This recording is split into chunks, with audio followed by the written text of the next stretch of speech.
There's a lot of games that over the years I've not gotten around to playing, but one that I've seen a lot of positive reception for that is almost like deceptive positive reception is Captain Toad Treasure Tracker, originally for the Wii U and imported over to the Switch with a few Odyssey themed levels instead of the ones that were originally from 3D World. The reason why I say the word deceptively is not because it's supposed to be a bad game, but there's a lot of people that are like, this is one of the most underrated, not only Wii U games, but just like Nintendo games in general. And the other day, the post that really made me want to dive into this game and make a video about it is I saw IGN made a list of the most overlooked Switch games. This was posted by Stealth over on Twitter.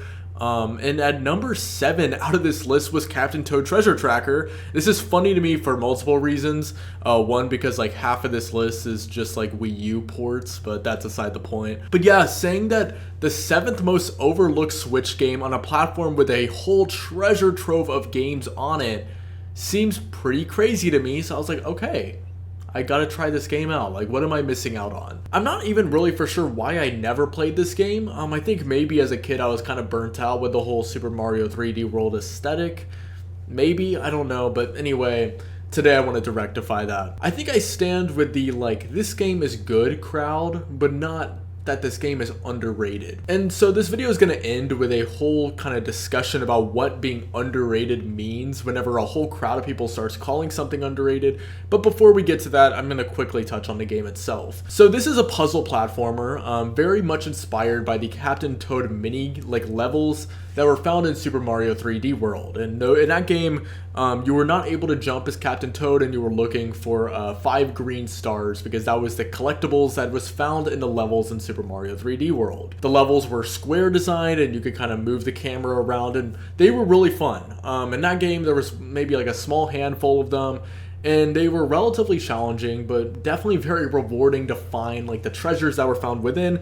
And I suppose there was enough positive reception to the original implementation of Captain Toad in Super Mario 3D World for Nintendo to justify just making an entire spin-off game around it. But this is where things get kind of interesting, because where I just was very positive about the level design in Super Mario 3D World, strangely a lot of the levels that were in the standalone Captain Toad game feel almost too simple and easy, to where, at least in the first episode, because the levels are kind of split apart into 3 different episodes.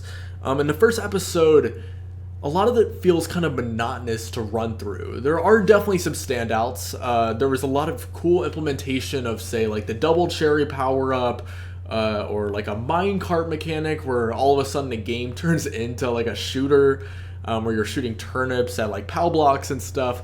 But for the most part, a lot of this first episode felt somewhat poorly paced. And the counterpoint could definitely be made that they're trying to ease the player into it, especially those that are unfamiliar with the format, especially since this is definitely like a family-friendly driven game. They need to make sure the first episode is not filled with these extremely complex puzzle levels that a 10-year-old would not be able to figure out. I totally get that. However, does that make the game one of the greatest games of all time? I don't know. I think that that's definitely something to be considered personally. I wouldn't say that I think that this first episode was bad overall. I would probably say I have like a lukewarm reaction to it. The standout levels were fun, but I would say like 60 to 70% of the levels, I was just kind of like shrugging. They were fine. And then this also brings me to another mechanic of this game. This one is not something I'm positive about at all. If you want to 100% this game, every time you beat a level, you get the opportunity to basically find like a pixel toad that's hidden somewhere throughout. And some of them are very straightforward. The pixel toad will just be on a side of a wall somewhere. Other times it'll be extremely obscure. In any case, I just think this was really stupid in general. I find it obnoxious, and thankfully it's not required at all. So this is a very minor thing for me to nitpick, but it's something I will bring up because I found it very annoying whenever I was going for the pixel toads. Some levels that were much less open-ended and more linear, where it was very long form and you had to go through a pretty massive amount of the level in order to finally get to the part where the pixel toad was. It was just kind of annoying to have to trek through the entire level, and then maybe you'll find the pixel toad where it actually is, but most likely you're going to be spending a lot of time just kind of like awkwardly moving the camera all over the place for every square inch of the level. I get the idea of the whole hide and seek nature of this, but I just don't think it turned out very well. So basically the format for how each level would work though is there are 3 gems that you're looking for, kind of like this game's version of the green stars from Super Mario 3D World. And then after you beat a level for the first time, a bonus objective will appear. Maybe it's something that you already completed. Oftentimes it would be like complete the level without getting hit by an enemy, defeat all the enemies in a level, or don't defeat any enemies in a level if it's a very enemy-centric one where like maybe there's piranha plants like slurving all over is slurving a word? I don't know. There's piranha plants slurving all over the place and you're having to avoid it and it makes the level more difficult. Sometimes it would be something like get this many coins in the level. This would often be the case if there's a ton of secret coins hidden throughout, because oftentimes you would have to walk over a specific place in order for coins to appear. Anyhow though, I think that the bonus objectives were a pretty cool addition.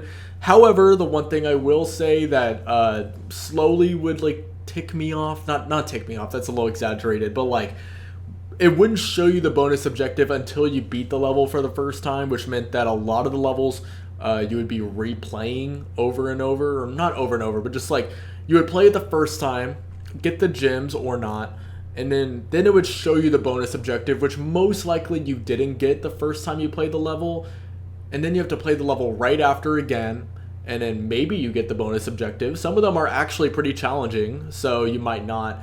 And then it just kind of becomes a monotonous thing of playing the level over and over again until you get it. To some people, that's probably a positive. I'm sure a lot of people would not really be bothered by the aspect of like beating a level normally and then you have a more difficult version of the same level in order to complete to kind of make it more engaging.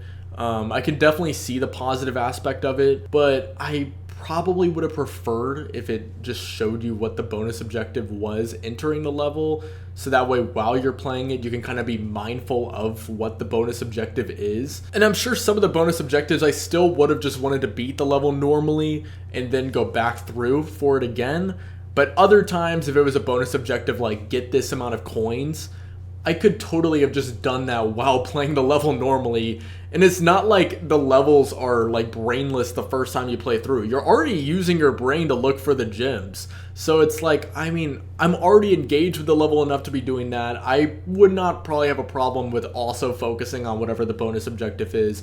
But once again, just like the pixel toad thing, that's pretty minor. Like, so what? I have to replay the level for the bonus objective. I mean, the bonus objectives aren't even a requirement because bonus is in the name. It's definitely something that's very rewarding to do though, because every time you complete one, there's like a little check mark that shows that you've really beat the level. So I definitely would recommend it. And also the levels are at their most fun when going for the bonus objectives. So that little like tidbit was not at all me critiquing the bonus levels themselves or the bonus objectives themselves, more so with the way they were implemented. But once again, it's a minor thing. So also, I just want to point this out because I'm watching the footage of me playing the game while recording this, but I just remember this. Because I'm an idiot, I didn't even realize that you could dash in the levels until like halfway through episode 2. Don't even ask me how I'm this stupid. Like I've literally been dashing in Mario games my entire life.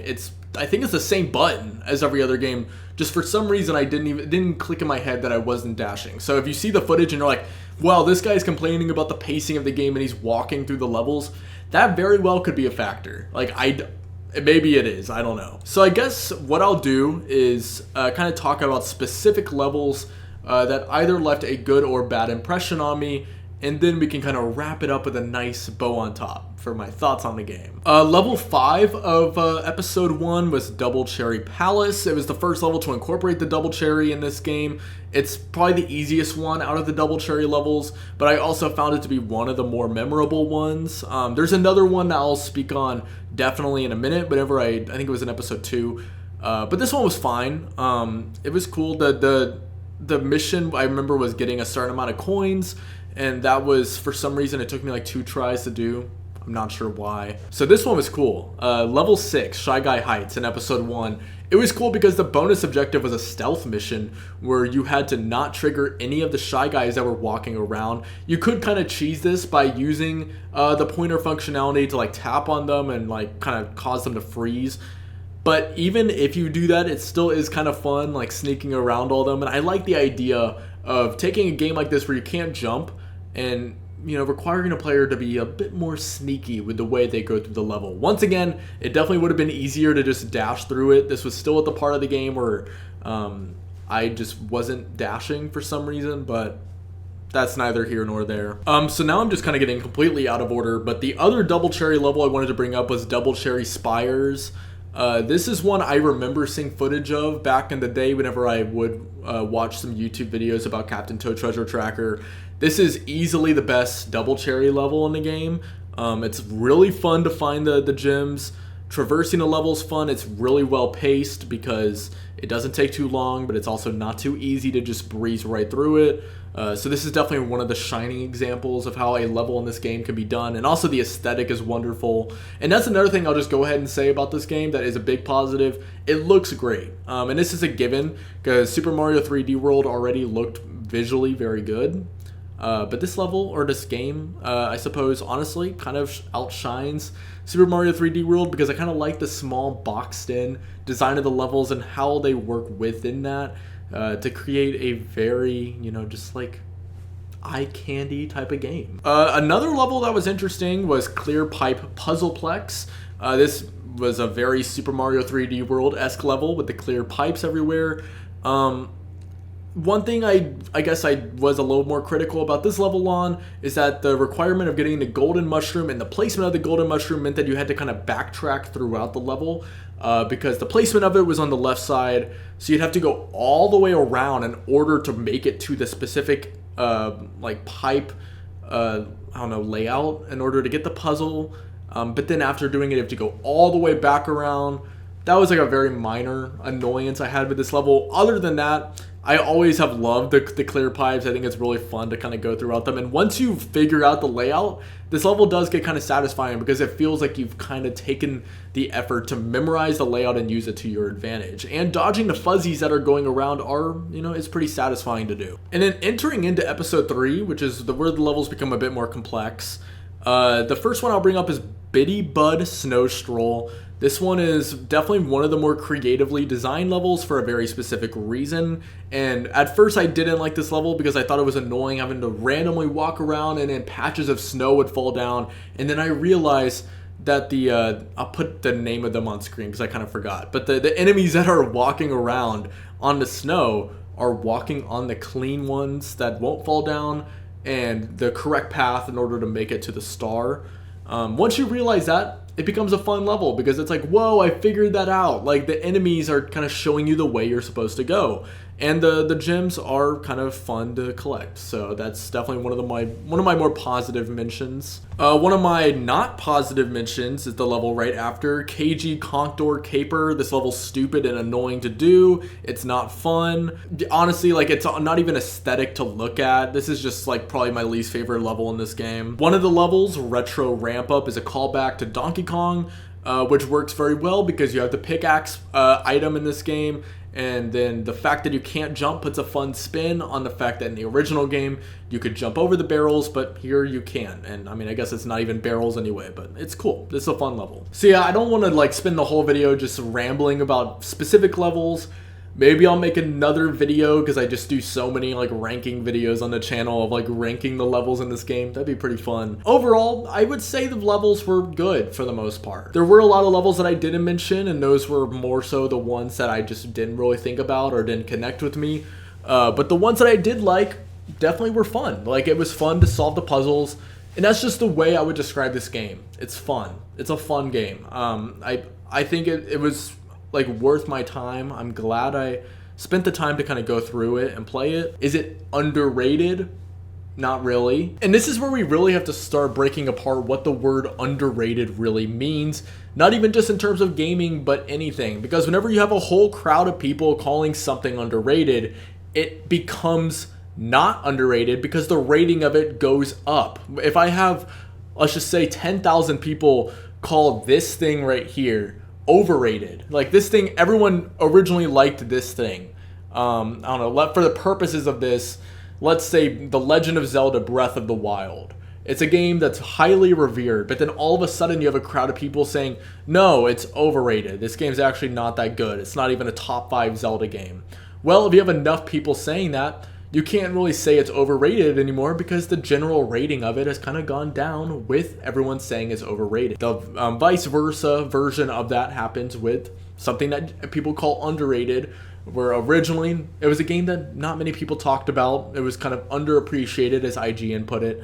But then whenever you have enough people, just like oozing over how much they love this game, I feel like it doesn't really become underrated anymore because the general rating of the game, the general perception has increased.